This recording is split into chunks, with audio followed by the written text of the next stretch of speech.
कोल्हापूरची हत्तीन माधुरी आणि तिच्यासाठी कोल्हापूरकरांनी उभारलेला लढा हा सध्या केवळ राज्यात नाही तर देशभरात चर्चेत आहे।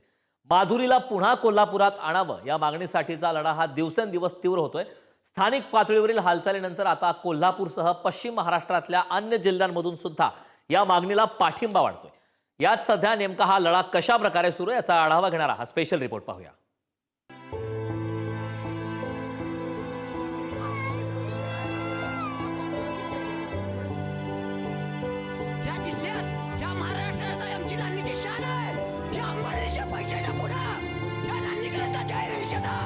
आमचा हत्ती परत जर नाही दिला तर मुकेश अंबानीला परत आम्ही पंपावर आणल्याशिवाय का बघणार नाही। माधुरी हत्ती परत त्यांनी कसल्याही परिस्थितीत आणून द्यायला पाहिजे, नाही तर अंबानी रोडवर यायला वेळ लागणार नाही। आपल्या विविध मागण्यांसाठी, निषेधासाठी, राजकारणासाठी रस्त्यावर उतरलेली गर्दी आपण नेहमीच पाहतो, पण आज कोल्हापूर जिल्ह्यातल्या रस्त्यावर ही गर्दी उसळली आहे माधुरीसाठी। नांदणी इथल्या माधुरी हत्तीणीला परत आणावं या मागणीसाठी हा जनसमुदाय नांदणीवरून कोल्हापूरकडे निघाला। पेटाच्या याचिकेनंतर नांदणीच्या मठातील माधुरी हत्तीणीची रवानगी गुजरातच्या वनतारा सेंटरमध्ये झाली, पण माधुरीचा विरह नांदणीकरांना सहन होत नाहीये। स्थानिक पातळीवरची आंदोलनं, मागण्या, निवेदनं करून थकल्यानंतर आता हजारो नांदणीकर आणि त्यासोबत इतर कोल्हापूरकर थेट रस्त्यावर उतरून पदयात्रेत सहभागी झाले।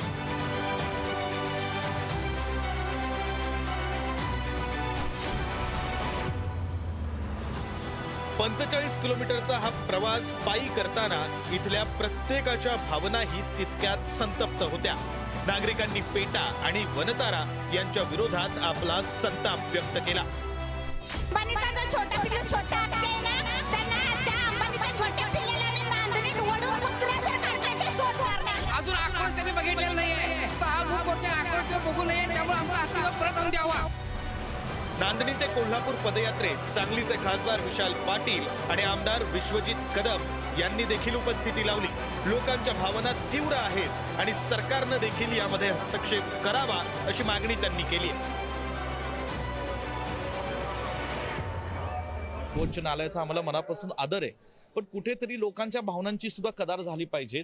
आणि इथे मठामध्ये जवळजवळ 15-17 एकर त्यांची जी फक्त जागा हत्तीसाठी जी आरक्षित त्यांनी केलेली होती मठाने, तिथं त्या हत्तीचं पालन पोषण अत्यंत चांगल्या पद्धतीने लोक करू शकतील आणि म्हणून माधुरी हत्ती ही परत या ठिकाणी आली पाहिजे। ह्याच्याकरता आम्ही सगळेजण, आज मी आणि माझ्यासोबत खासदार विशालजी पाटील, आम्ही सगळे या ठिकाणी आलेलो आहोत। जर त्यांना वाटत असेल की हत्तीची देखभाल ह्याच्याहून चांगल्या पद्धतीने झाली पाहिजे तर त्यांनी आम्हाला सांगायला पाहिजे होतं। त्या पद्धतीनं आम्ही सगळ्या सुविधा केल्या असत्या, समाजातनं लोक उभे राहिले असतील, पैसे उभे करून सगळी व्यवस्था केली असती आणि स्वतः सुद्धा ह्या मठाची जबाबदारी आहे, त्यांची क्षमता आहे की एकच हत्ती नव्हे तर सगळे त्यांनी जेवढे हत्ती त्या ठिकाणी न्यायचा प्रयत्न, ते सगळे हत्ती आम्ही ह्या ठिकाणी नांदणीच्या परिसरात जमिनी घेऊन सांभाळू शकतो आणि त्यामुळे तो कायदाही आम्ही बदलू आणि कुठल्याही परिस्थितीत हा हत्ती ही आमची महादेवी म्हणजे माधुरी आम्ही परत आणल्याशिवाय गप्प बसणार नाही।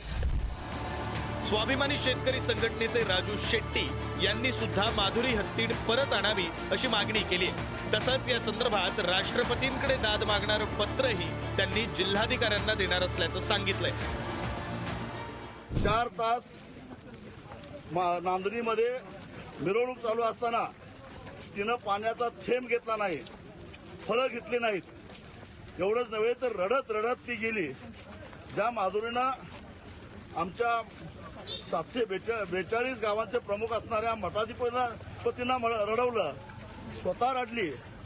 यावरून माधुरीला नांदणी मठ सोडायचा नव्हता हे स्पष्ट होतं आणि म्हणून माधुरीच्या वतीनं आम्ही सारेजण महामहिम राष्ट्रपतींना दयेचा अर्ज देण्यासाठी म्हणून जिल्हाधिकारी कार्यालयावर मूक मोर्चा घेऊन निघालेलो आहोत। तर दादा, माधुरी हत्ती परत आणा अशी विनंती वरवंटच्या सभेत एका तरुणानं अजितदादांना केली। यावर प्रकरण कोर्टात असल्याचं उत्तर अजित पवारांनी दिलंय।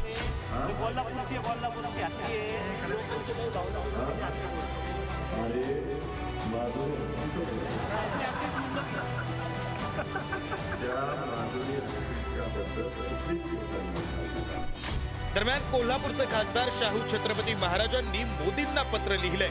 हत्तीण कोल्हापुरात आणण्याबाबत संबंधित यंत्रणांना सूचना द्याव्यात अशी विनंती त्यांनी पत्रातून केली आहे। इकडे सोलापूर जिल्ह्यातल्या माळशिरस इथल्या पारंपरिक वावडी महोत्सवात सुद्धा माधुरी हत्तीणीची व्यथा मांडण्यात आली. माधुरी आमचीच आहे, 40 वर्षांची साथ कशी सोडू, असे बॅनर्स इथेही पाहायला मिळाले. 125 ते 140 स्पर्धक यामध्ये सहभागी होतात. 5 फुटांपासून 30 फुटापर्यंतच्या वावड्या उडवल्या जातात. या वावड्यावर ज्वलंत प्रश्न मांडले जातात. जसे की एकच उदाहरण मी देऊ शकतो की कोल्हापूर मधलं महादेव हत्तीन जी गुजरातला रवाना करण्यात आली, त्याचा देखील आपण मेसेज या ठिकाणी पाहिलाय. तरुण व्यसनाच्या आहारी चाललेत, सोशल मीडियाच्या आहारी चाललेत, त्यापासून बाजूला करून आज माझ्या पाठीमागे 4 ते 5 हजार तरुण आपण मैदानावर खेळताना पाहतात. माधुरी हत्तीण सध्या वनतारा संस्थेच्या ताब्यात आहे आणि तिचे अनेक व्हिडिओज वनतारातर्फे समाज माध्यमात प्रसिद्ध केले जात आहेत. माधुरी इथे खुश असल्याचं दाखवण्याचा वनताराचा प्रयत्न आहे, तर माधुरीपासून तिचं घर हिरावलं असं नांदणीकर म्हणतायत. प्रत्यक्षात माधुरीच्या या खोल डोळ्यात कुठली भावना असेल हे आपण माणसांना कसं कळणार? शेखर पाटील सह ब्युरो रिपोर्ट, पुढारी न्यूज, कोल्हापूर.